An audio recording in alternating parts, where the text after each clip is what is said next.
I have been a passionate reader since I was 3, and I wanted to be a writer pretty much since I was 4 or 5 years old.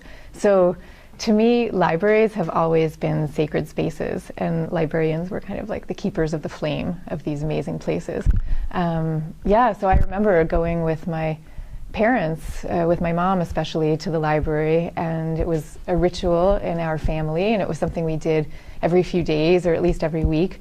And for me, it was kind of a highlight of the week.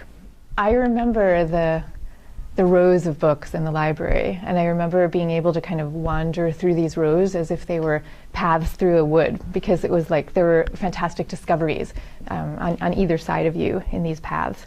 So libraries were the place that made these things happen for me. It used to be that I did all of my writing in a local cafe, but recently we moved to a new town, and our town has an absolutely beautiful, spectacular library. And I've now shifted my work habits, so I do almost all of my writing at the local library. And this library has such a deep history. You can feel 100 years of book lovers within its walls. And so that's so inspiring to me as I'm working.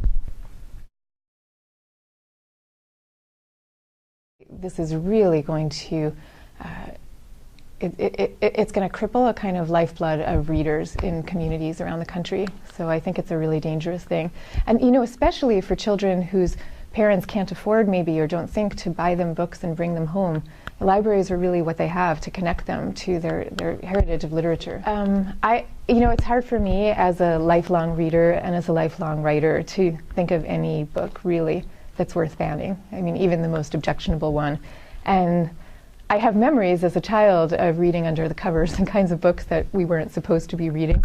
And I think that those played every bit as fundamental a role in who I became as the books that were smiled on by the grown-ups. I do have another book up my sleeve, but at the same time that I'm going to be writing that book, I expect that I'm going to be advocating for and advancing and talking about the ideas that are in Quiet, probably for the rest of my life.